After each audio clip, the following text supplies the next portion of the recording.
Conditions like hypertension and diabetes have become bigger health concerns on the continent than communicable diseases of yesteryears and are claiming more lives. CCTVs Farai Mwakutuya spoke to a Zimbabwean doctor who says the frequently arising problems are the result of years of certain lifestyles. A lot of the conditions we now have to deal with in people that are now in their 40s actually developed when they were children.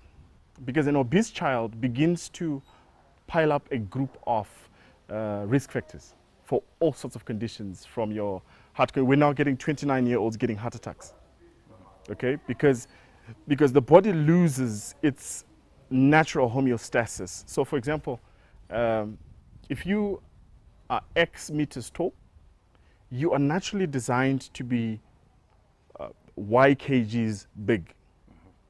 And when you go above that ratio, the body begins to break down. So you begin to build up lipids or cholesterol in your body, which begins to line up in the arteries, giving you risk factors for things like myocardial infarctions or heart attacks, and things like hypertension. Now, there's obviously the financial costs to all these diseases, but it goes beyond that, doesn't it? If you look at the budgets of government expenditures with conditions, now you actually see the biggest cost is actually these non-communicable conditions. And the thing about these conditions is a lot of them are absolutely preventable. That means if the cost is, say, $50 billion, you can literally cut it down to $5 billion if people just begin to live conscious lives.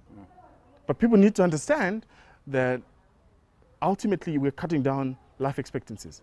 And sometimes you don't die, but sometimes your ability to function at optimum capacity is reduced. So you're 35, but you can hardly do a kilometer.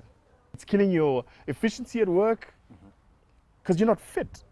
And so we're robbing our countries, we're robbing the world of creativity, of intelligence, either by death or just by being chubby and lazy. We know that it's our lifestyles. It's been talked about for some time now, but we still see incidences of these diseases. Why is that? We need to begin to re-educate people for them to actually understand that there are no shortcuts in life. And the more you actually try to use shortcuts, the more you actually create more problems. Now, the question is, how do you begin to re-educate a generation that likes to do things at the touch of a button? That if you're going to lose weight, you have to work for it. You actually have to put in time, you have to put in hours, and you have to do it the natural way.